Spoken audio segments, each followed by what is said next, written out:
Throughout Milton Keynes there's been a lot of history. Like our school, it was actually named by a priory. Howe Park, which is in Tattenhoe, was first mentioned in 1086. In 1167, Snelshaw Priory was built and the village of Tattenhoe grew up around it. It continued to grow. By 1216 it had its own church. Village life continued as normal until 1538 when Henry VIII destroyed the Snelshaw Priory. Fascinatingly, the stones from the priory were reused to build St Giles' Church, which still stands today. Wow!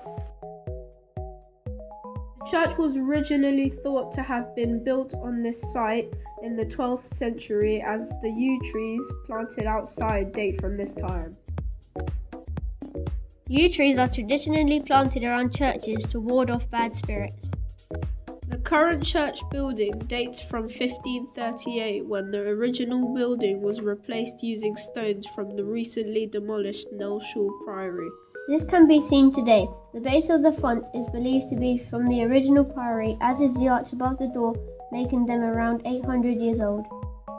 Families continued to use the church for the next 450 years, even though there was no roads and a farm track had to be used to access it.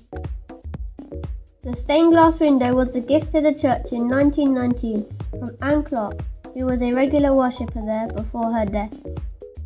With the development of the new Tattenhoe estate, the church began to grow, and in 1999 it started up a regular Sunday services there. The church has been refurbished plenty of times in the last 450 years, and in 2007 it finally got electricity for the first time.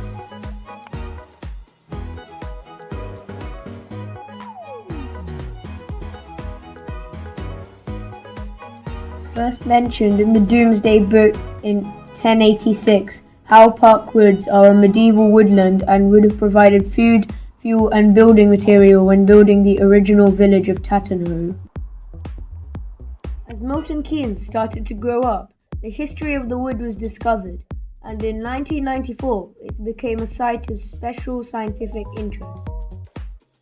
The wood is home to all different types of nature and wildlife, some of which are very rare and not found anywhere else in the UK. It also includes what is believed to be the oldest crabapple tree in the UK. In 2015, the Parks Trust built an education centre at the wood so more people can learn about its wonder. Because the woods have protected status, they will be around for a very long time for us all to enjoy. Between the demolition of the priory in 1538 and 1676, the population of the village dropped to just 22 people. Nobody can really explain what caused the village to disappear, but there are some thoughts. Some people believe that a plague may have spread through the village and devastated the population.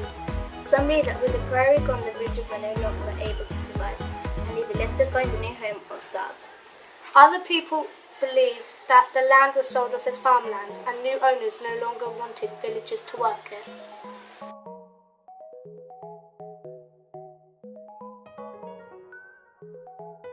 The land changed hands a lot of times over the years, and when Milton Keynes was designed in 1967, it was home to the church and just a small number of farmhouses. In the 1990s, buildings began and the modern estate of Tattenhoe started to take place, bringing residents back to Tattenhoe nearly 400 years later. In 2008, Priory School opened, continuing the development over into Tattenhoe Park and continuing the story of Tattenhoe. That is a small part of the history of Tattenhoe. There is much more to come.